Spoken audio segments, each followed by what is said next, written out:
Toby Gard, cinematics director. Well, I've always been interested in mythology. I think that's fascinating to try and understand why people have such similar myths and sometimes such dissimilar myths.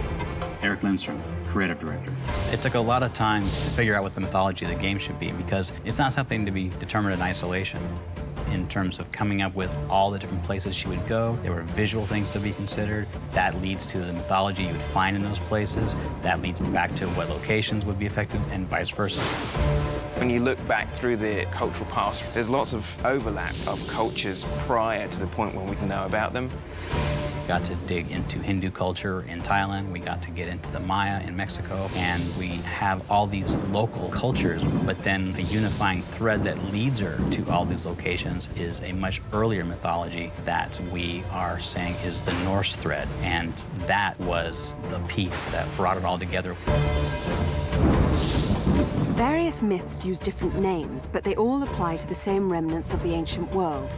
In Tomb Raider Underworld, Lara Croft uncovers the truth behind the myth of the Norse civilization. On her journey, she basically realizes that she needs to recover Thor's hammer. Thor's hammer is actually one of the most interesting archaeological pieces of mythology. It's compelling because it's actually so powerful that it is capable of killing immortal gods. As Lara fully uncovers the sort of secrets behind Norse mythology, she realizes that the hammer itself could possibly unleash Ragnarok, the end of the world. Pursuing her own goals is actually putting the world in danger. I need Thor's belt to get his hammer, and I need the hammer to kill a god.